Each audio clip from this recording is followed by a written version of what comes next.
चौल करणं, जन्माबरोबर आलेले जी केस आहेत ना, ही एकदा साफ काढून टाकायला, मुलगा असो किंवा मुलगी असो, काढले तर चांगली केस येणार. आणि येताना बऱ्याच काय काय चिकटलेले होत याला, म्हणून ते स्वच्छ व्हावं एकदा.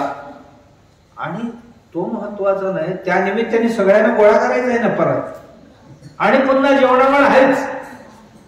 मस्त पैकी गोडधोड जेवण करायचं, जेवण हाणायचं, होय ना, हाणायचं म्हणतात ना, मस्त पैकी खायचं. का? त्या निमित्ताने पुन्हा सगळ्यांनी एकत्र यायचं. ही आपल्या देशात आहे ही प्रथा, आणि कुठे नाही, ही सनातन धर्मामध्येच आहे. चौल कर्म. मग काय करतात चौल कर्मामध्ये? चौल कर्माच्या दिवशी, आता बाळ जरासा मोठं होत चाललेलं आहे, अजून वर्षाचा नाही झालेलं आहे, मोठं होत चाललेलं आहे. आणि त्याला एक नवीन वस्त्र अंथरून त्याच्यावर तांदळाचा हे घालतात, रांगोळी घालून त्याच्यावर बसून 2 पानं घ्यायचं, खाऊची पानं, दोन्ही खाऊची पानं, आणि तिथे खोबरं गूळ वगैरे ठेवायचं. ते बाळ रडतंय तर त्याला खायला गूळ द्यायचं, ते चाटत राहते, खात राहते.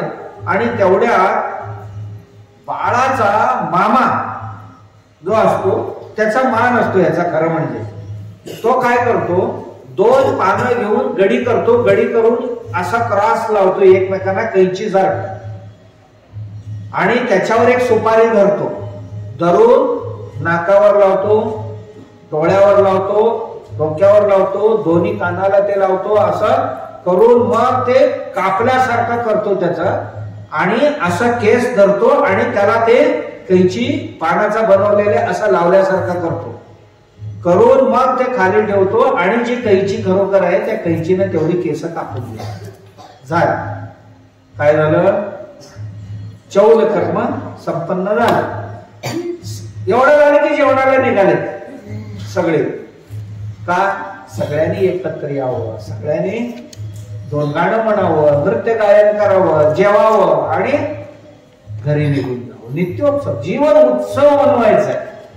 जीवनाचा उत्सव बनवण्याकरता केलेली ही व्यवस्था.